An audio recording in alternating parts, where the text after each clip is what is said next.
அம்மா நாளைக்கு என்னம்மா? நாளைக்கு இன்னைக்கு இப்பவே போலாமா? போலாமா போலாமா? வாமா, பொண்ணை பார்க்கணும்னு எனக்கு ரொம்ப ஆசையா இருக்குமா. எங்க வக்கீல் மேடம், பொண்ணு என்ன மாதிரியே அழகா இருக்குமா. அவ அப்படியே என்ன மாதிரியே இருப்பா. நாங்க 2 பேரும் ரெட்டை குழந்தைங்க. உங்கள மாதிரியேவா? ஐயோ சூப்பர் சூப்பர் சூப்பருங்க. கிளி ஜோசியத்துல எனக்கு வரப்போற பொண்டாட்டி ராணி மாதிரி அழகா இருக்குன்னு சொன்னா அது அப்படியே நடக்குது. என் தாயி, என் மருமக உங்கள மாதிரி இம்புட்டு அழகா இருப்பாளா? ஐயோ ஐயோ, அந்த மகராசி நான் இப்பவே பார்த்தாகணுமே. தாயி, நாங்க சீக்கிரமே உங்க வீட்டுக்கு வரோம். என் பையனுக்கு பீடி சிகரெட்டு சாராயம்னு எந்த கட்டப்பழக்கம் இல்ல தாயி. இவன் ராசிக்கு உங்க தங்கச்சின்னு எழுதி இருந்தா அதை யாரால தாயி மாத்த முடியும்? அதான் சம்பந்தமே வீடு தேடி வந்திருக்கு. தாயி, உங்களுக்கு ரொம்ப பெரிய மனசு தாயி. உனக்கு நான் எப்படி நன்றி சொல்றதுன்னு எனக்கு தெரியல தாயி. சாமி போட்டோ பக்கத்துல உங்க போட்டோ வச்சு நான் தினமும் சாமி கும்பிடுற தாயி. நீங்க எங்களை வாழ வைக்கிற தெய்வம் சாமி. அப்படியெல்லாம் சொல்லாதீங்க. என் தங்கச்சிக்கும் உங்க பையன் மாதிரி மாப்பிள்ளை கிடைக்க ரொம்ப கொடுத்து வச்சிருக்கணும். சரி, எனக்கு கோர்ட்டுக்கு டைம் ஆச்சு, நான் வரேன். வக்கீல் மேடம், வக்கீல் மேடம், உங்க தங்கச்சி பேர் என்ன? அபிராமி. ஐயோ அபிராமி, சூப்பர் பேரு. அபிராமி அபிராமி. குதிரை சும்மா இருக்கா? கல்யாணம் ஆகிறதுக்குள்ள கச்சேரியே வச்சிருவான் போல இருக்கு. போமா. சரிம்மா, நாளைக்கு நல்ல நேரமா பார்த்து உங்க வீட்டுக்கு வரேன் தாயி. சரிம்மா, நான் வரேன். சரிம்மா.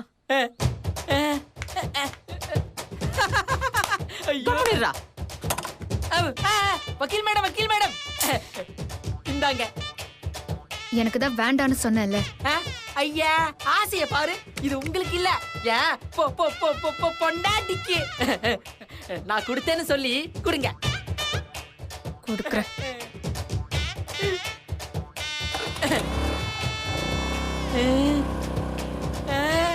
ஐயா, பொண்டாட்டி என் கையால செஞ்ச சமோசா சாப்பிட போறா.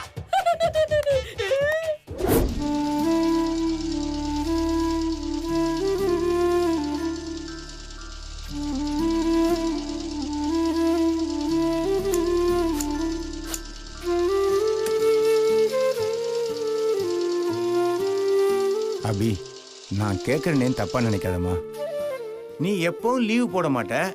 இப்போ 1 வாரமா நீ சரியாவே கடைக்கு வர மாட்டேங்கிற. ஏமா, வீட்டுல ஏதாவது பிரச்சனையா? இல்லைண்ண, பிரச்சனை வீட்டுல இல்ல, என் மனசுல தான். மனசுலையா? உங்ககிட்ட சொல்றதுக்கு என்ன, என்ன பொண்ணு பார்க்க மாப்பிள்ளை வீட்டுல இருந்து வந்துட்டு இருக்காங்க. எங்க வீட்டுல எனக்கு கல்யாணம் பண்ணி வைக்கிறதுலே குறியா இருக்காங்க. அப்பாவுக்கு உடம்பு சரியாகட்டும், அப்புறமா நான் கல்யாணம் பண்ணிக்கிறேன்னா கேட்க மாட்டேங்கிறாங்க. எதை நம்பி இந்த முடிவு எடுக்கிறாங்கன்னு தெரியல. என்ன என் பிறந்த வீட்டு நிலைமைய மறந்துட்டு எப்படி என்னால புகுந்த வீட்டுல நிம்மதியா இருக்க முடியும்? மனசு ரொம்ப கஷ்டமா இருக்குன்னு என்னை யாருமே புரிஞ்சுக்க மாட்டேங்கிறாங்க. அட என்னம்மா நீ, கல்யாணங்கிறது ஒவ்வொரு பொண்ணுக்கும் நடக்கிறதாமா. நீ உங்க வீட்டு மேல வச்சிருக்க பாசம் உன்னை இப்படி எல்லாம் யோசிக்க வைக்குதுமா. இதோ பாருமா, உங்க அப்பா ஸ்தானத்துல இருந்து சொல்றேன். பெத்தவங்க என்ன கஷ்டப்பட்டாலும் தான் பொண்ணுங்க நல்லா இருக்கணும் தாமா நினைப்பாங்க. அது சரிண்ண, மத்த பொண்ணுங்க மாதிரி எனக்கு தனிப்பட்ட கனவெல்லாம் இல்லைண்ண. எனக்கு என் அப்பா நல்லா இருக்கணும். நான் கல்யாணம் ஆகி போனதுக்கு அப்புறமும் அவருக்கு எதுவும் ஆயிடக்கூடாதுங்கிறது மட்டும்தான் என் மனசு ரொம்ப படுத்துதுண்ண. தோபர்மா, உன் மனசுக்கு நீயே எதிர்பார்க்காத அளவுக்கு ஒரு நல்ல வாழ்க்கை அமையுமா. உங்க அப்பா மட்டும் இல்ல, உன்னை கட்டிக்க போறவனும் மிகப்பெரிய புண்ணியம் பண்ணிருக்கணுமா.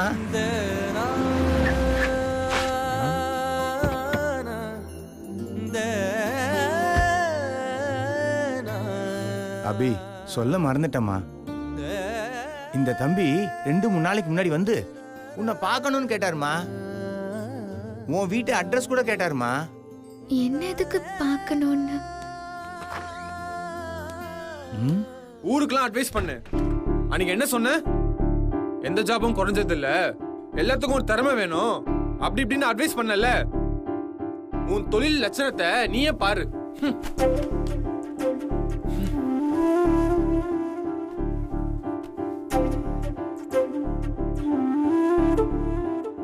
ஐயோ, ஒரு பட்டன் வைக்க மறந்துட்டேன். இதுக்கு இவ்ளோ கோவமா? ஒரு ஜாப் முழுசா செய்ய தெரியல, மறந்துட்டு அசால்ட்டா சொல்ற. இதுவே ஷோரூம்ல இந்த ஃபால்ட் இருந்திருந்தா அவன் கண்ணும் பழுத்திருக்கும். எதுலயும் ஒரு பெர்ஃபெக்ஷன் வேணும், இல்லனா அந்த வர்க்கே செய்யக்கூடாது. அண்டர்ஸ்டாண்ட்? ஓ சரிங்க சார். எப்ப பார்த்தாலும் மூக்குக்கு மேல கோவம் வர சார். Sorry sir. தப்பு என் மேலதான். இப்ப சரி பண்ணிடுறேன். நீங்க ஒரு ஸ்டூல் எடுத்து போட்டு உட்காருங்க. நான் ஒன்னும் உட்காரலாம் வரல. உன்னை திட்டணும்னு வந்தேன், திட்டிட்டேன். நீ உன் வேலையை பாரு.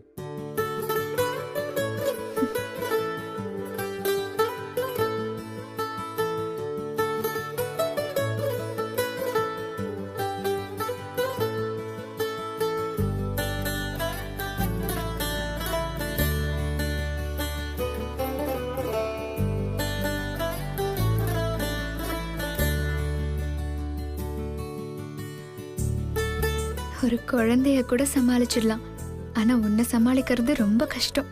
பாவம் உங்க அம்மா.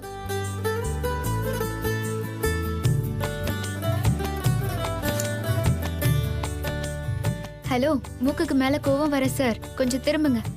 வெயிட் பண்ணது போதும். இந்தாங்க உங்க ஷர்ட். மூக்கு மேல கோவம் வர சாரா?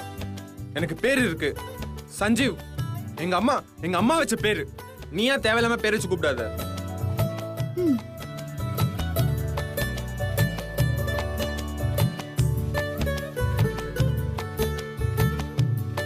என்ன தம்பி, அபிய என்ன நினைச்சுக்கிட்டீங்க? இதோ பாருங்க, ஏதோ பட்டன் வைக்கலன்னு அபிய குறைச்சி எடை போட்டுறாதீங்க. அபி டைலர் மட்டும் இல்ல, பெரிய பேஷன் டிசைனர். நேஷனல் லெவல்ல அவார்டு வாங்குச்சு. மினிஸ்டரே வீட்டுக்கு வந்து அபிய பாராட்டிட்டு போனாங்க. அவ்வளோ அற்புதமான கையை உங்களுக்கு சட்டை தச்சு கொடுத்துருக்குன்னா நீங்க பெருமைப்படணும் தம்பி. கோவப்படக்கூடாது, குறை சொல்லக்கூடாது. ஓ, நீ நேஷனல் லெவல் அவார்ட்லாம் வாங்கிருக்கியா? அப்ப எதுக்கு இந்த டைலர் கடையில வேலை செஞ்சுட்டு இருக்க? ஹலோ, திறமை இருந்தா பத்தாது, நம்ம திறமைக்கு எங்க இருக்கணும்னு யோசிக்கணும். அட பாவி, கடைசியில என் வயிற்றுல கை வச்சிட்டானே. அப்படிங்களா? சரி, இப்போ உங்க திறமைக்கு நீங்க எங்க இருக்கீங்க சார்? எனக்கு ஒண்ணும் தெரியாது நினைச்சிட்டு இருக்கியா? ஹலோ, நானும் பிசினஸ் மேனேஜ்மெண்ட் MCAன்னு நிறைய படிச்சிருக்கேன். நான் ஒரு மாஸ்டர் டிகிரி ஹோல்டர், தெரிஞ்சுக்கோ. படிச்சிருந்தா எல்லாம் தெரிஞ்சிருமா? பிராக்டிகலா நீங்க என்ன சாதிச்சிருக்கீங்க இது வரைக்கும்? அது என்ன நீ சந்தேகப்பட்டுட்டே இருக்க? என் டேலண்ட் என்னன்னு உனக்கு எப்படி தெரியும்? நீ வந்து என்கிட்ட வேலைக்கு சேர்ந்து பாரு, அப்ப காட்டுறேன் நான் யாருன்னு. நான் வந்து உங்ககிட்ட வேலையில சேரணுமா? பிளான் பண்ணாத கம்பெனில என்ன வேலையில என்ன சேர்க்க போறீங்க MD சார்? அத பத்தி நீ ஏன் கவலைப்படுற? இன்டர்வியூ அட்டெண்ட் பண்ணு. உன் குவாலிஃபிகேஷனுக்கு என்ன வேலை கொடுக்கணுமோ அதை நான் டிசைட் பண்ணிக்கிறேன். ஓகே? நான் சீரியஸா சொல்லிட்டு இருக்கேன், நீ சிரிச்சிட்டு இருக்க. நான் இவ்வளவு சொல்லி நம்பிக்கை இல்லையா? ஐயோ, உங்க மேல எனக்கு நம்பிக்கை எல்லாம் இருக்கு MD சார். அப்போ நீ வந்து வேலைக்கு ஜாயின் பண்ணு. எனக்கு புத்தி சொல்ற நீ என் கிட்ட இருந்தே என் டேலண்ட பார்த்தாதான் என்ன சாதாரணமா நினைச்சிட்டோமேன்னு உன் புத்திக்கு உரைக்கும். சார், உங்க கம்பெனில எனக்கு எவ்வளவு சம்பளம் தருவீங்க? 50,000 தரேன். 50,000? எப்படி சார்? எனக்கு இந்த டெய்லரிங், ஃபேஷன் ஒர்க்கை தவிர வேற எந்த வேலையும் தெரியாது. உங்க கம்பெனில வேலை பார்க்குற குவாலிஃபிகேஷன் எனக்கு சுத்தமா கிடையாது. என்கிட்ட உங்களை மாதிரி மாஸ்டர் டிகிரி எல்லாம் இல்ல, சாதாரண +2. நீங்க கம்பெனியை ஸ்டார்ட் பண்ணி சக்சஸ்ஃபுல்லா நடத்துங்க. நான் இங்க இருந்து ப்ரே பண்றேன், சரியா? முடியாது. நான் நல்லா இருக்கணும் நீ நினைக்கிற மாதிரி நீ நல்லா இருக்கணும்னு நான் நினைக்க கூடாதா? நான் முடிவு பண்ணிட்டேன், நீ என் கம்பெனில ஜாயின் பண்ற. நான் போயிட்டு 1/2 hourல வருவேன். நீ உன் முடிவை சொல்ற.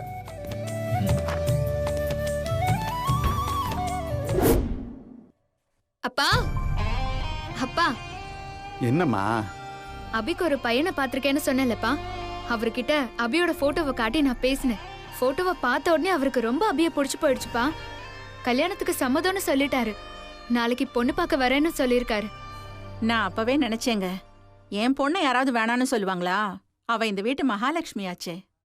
உன் பொண்ணு மகாலட்சுமியா இருந்தா இதுக்கு முன்னாடி பொண்ணு பார்க்க வந்தாங்களே அவங்க ஏன் வேண்டாம்னு சொல்லிட்டு போயிட்டாங்க? இந்த மாப்பிள்ளை அமையறதுக்கு காரணமே என் பொண்ணு அனுதான். வக்கீல் இல்ல, அதான் மாப்பிள்ளை கிட்ட பாயிண்ட பேசி கல்யாணத்துக்கு சம்மதம்னு சொல்ல வச்சிட்டா. ஏது எப்படியோங்க, அபி கல்யாணம் நல்லபடியா முடிஞ்சா அதுவே எனக்கு போதும். ஆமா அனு, மாப்பிள்ளை என்னம்மா வேலை பார்க்கறாரு? ஏன், நான் தான் ஏற்கனவே சொன்னேன்ல பேக்கரி வச்சிருக்காருன்னு. எல்லாம் நல்ல வேலை தான். நீ கலெக்டரா இருந்தாதான் உன் பொண்ணை கட்டி கொடுப்பியா? அவளே டெய்லர் தான், அதை மறந்துடாத. இப்ப நான் என்ன கேட்டேன்னு நீ இவ்வளவு கோவப்படுற? அவர் என்ன வேலை பார்க்கறான்னு தானேம்மா கேட்டேன். சரி அதை விடு, போட்டோ இருந்தா காட்டு. அதான் நாளைக்கு வராருல, அப்ப பாத்துக்கோ. என்னங்க இவ, நான் இப்ப என்ன கேட்டேன்னு இவ்வளவு கோவப்படுறா? இந்த மாப்பிள்ளை தேடி இருக்கால.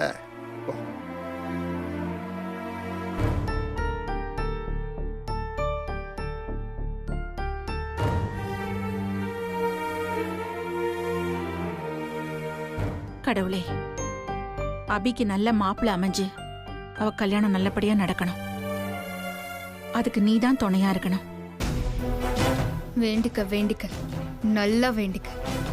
நீ என்ன வேண்டுனாலும் அபிக்கு மாப்பிள்ளையா வர போறவன் அந்த சமோசாக்காரன் தான்.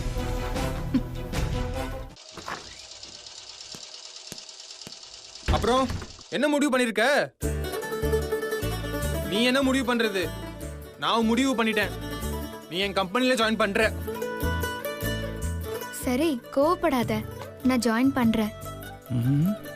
அதுக்கு முன்னால ஒரு எம்டினா எப்படி இருக்கணும்? எப்படி இருக்கணும்?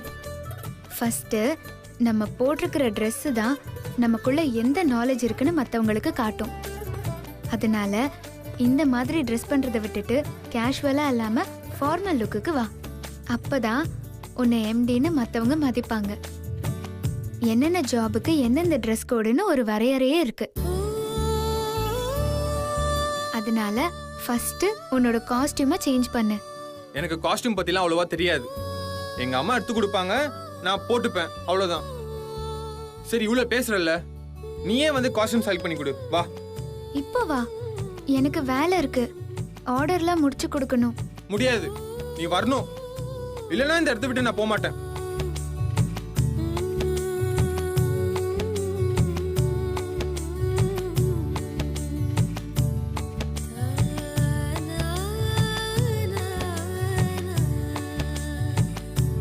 அம்மா கிட்ட அடம் பிடிக்கிற மாதிரி என்கிட்டயும் அடம் பிடிக்கிறியா?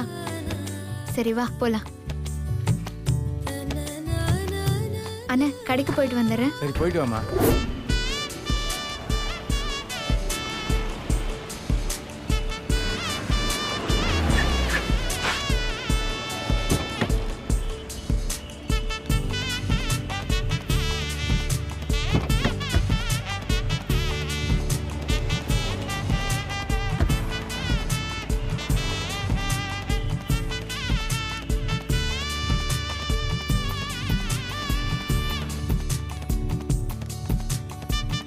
இது எனக்கு தெரிஞ்ச கடை தான். இங்க துணியெல்லாம் நல்லா இருக்கும். வாமா. அண்ணா, எப்படி இருக்கீங்க? நல்லா இருக்கமா. நீ எப்படிமா இருக்க? நல்லா இருக்கேன். ஆமா, தம்பி யாரு? ஃப்ரெண்டுண்ணே. ஃப்ரெண்டா? வணக்கம் தம்பி. தம்பிக்கு தான் ட்ரெஸ் எடுக்க வந்தீங்களா? சரி, மேல 3வது மாடி போய் பாருங்க. வா போங்க.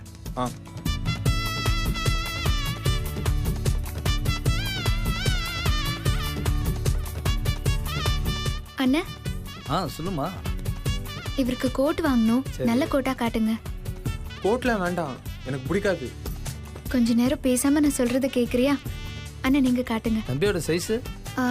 உன் சைஸ் என்ன? சைஸ்லாம் தெரியாது. ஒரு கம்பெனி ஸ்டார்ட் பண்ண போறேன்னு சொல்ற, உன் சைஸ் என்னன்னு தெரியாதா? அண்ணா, ஒரு டேப் கொடுங்களேன். இதோ கொண்டு வரேம்மா. நான் தான் கோட் எனக்கு பிடிக்காதுன்னு சொல்றேன்ல, நான் கோட் போட்டதே இல்லை. இனிமே போட்டு பழகிக்கோ. இந்தாம்மா. எம்டி ஆக போறல, புடி. ஏன் கோட் போடலன்னா எப்படின்னு ஒத்துக்க மாட்டீங்களா? கொஞ்ச நேரம் வாய் மூடிட்டு சும்மா இரு. அண்ணா, 42 சைஸ். சரிம்மா. உன்கிட்ட ஒரு போலீஸ் வந்து பேசினா அவர் போலீஸ்னு எப்படி கண்டுபிடிப்ப? அவர் ட்ரெஸ்ஸை வச்சுதான். அதுவே அவரு மஃப்டில இருந்தா எப்படி கண்டுபிடிப்ப? என்ன லூஸ் மாதிரி கேள்வி கேட்குற? மஃப்டில இருந்தா ஒரு போலீஸ்னு எனக்கு எப்படி தெரியும்? அதான் ஒருத்தர் உடுத்துற உடைய வச்சுதான் அவர் யாருங்கிறத இந்த உலகத்துக்கு காட்டி அவருக்கான மரியாதைய வாங்கி தரும். நீ ஒரு கம்பெனிக்கு எம்டி அப்படின்னு இருக்கும்போது அதுக்கேத்த ட்ரெஸ் நீ போட்டாதான் உனக்கான மரியாதை உனக்கு கிடைக்கும். துணி கடை வழி விடுங்க. வாங்க. லாயர் தங்கச்சியை பொண்ணு பார்க்க போறோம். இந்த கடையில துணி எடுத்துட்டு ஜாம் ஜாம்னு போவோம். அண்ணே இந்தம்மா இந்த மாடல் பாருங்க. இது வேண்டாம். இதை பாருங்கம்மா. இந்தா இத போட்டுட்டு வா. போய் போட்டுட்டு வா. ஓ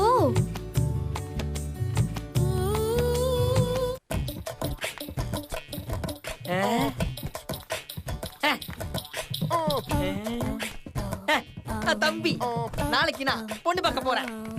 நான் போட்டு போற ட்ரெஸ் பார்த்து அந்த பொண்ணு கட்டுனா என்னதான் கட்டுவேன்னு சொல்லி அடம் பிடிக்கணும். அண்டர்ஸ்டாண்ட்? அந்த மாதிரி ட்ரெஸ் எடுத்து போடு.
நல்லா இருக்கா?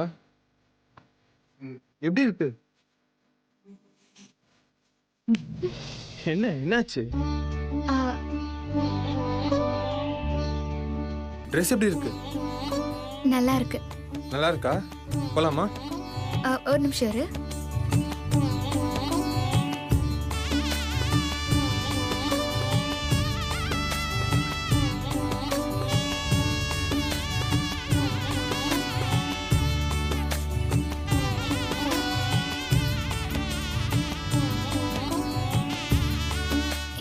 குறையுதே. இரு வரேன்.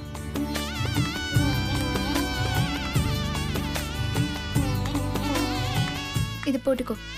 இதா?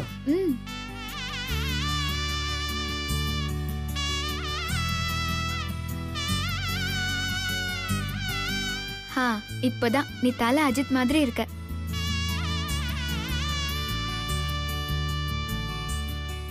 ஏய் அங்க பாருடி. லவர்ஸ்னா இப்படி தாண்டி இருக்கணும். எப்படி பார்த்து பார்த்து அந்த பொண்ணை அவ லவருக்கு ட்ரெஸ் செலக்ட் பண்ணது பாரு. ஆமாண்டி. ஹலோ, அப்படிலாம் ஒண்ணும் இல்லைங்க. நாங்க ஃப்ரெண்ட்ஸ் தான். பார்த்தா அப்படி தெரியலையே. ஏய் என்ன? இரு இரு, எதுக்கு இவ்ளோ கோவப்படுற? இது நேத்து நம்ம வீட்டுக்கு வந்த வக்கீல் மாதிரி இருக்கே. பாக்குறதுக்கு வேற மாதிரில இருக்கு. அவ அப்படியே என்ன மாதிரியே இருப்பா. நாங்க 2 பேரும் ரெட்டை குழந்தைங்க. லாயர் தங்கச்சி அபியா? கோவம் என்னைக்குமே ஆபத்தானது. அந்த கோவம் உன்னையும் அழிச்சிரும், உன் கூட இருக்கிறவங்களே அழிச்சிரும். அப்ப நம்ம கட்டிக்க போற பொண்ணு நல்லா தானையா இருக்கு. வா போலாம். இத வைங்க வர. அபி அபி அபி அபி. என்ன அபி, துணி எடுக்க வந்தியா? என்ன அபி இப்படி பாக்குற? என்ன தெரியல? அட என்ன அபி நீ? நானே என்ன பத்தி எப்படி சொல்றது? என்ன சார் சொல்றீங்க? சரி இருக்கட்டும், நானே சொல்றேன். நான் தான் உங்க அக்கா. என்ன புரியலையா? நான் தான் உங்க அக்கா உனக்காக பார்த்த மாப்பிள்ள சல்மான்.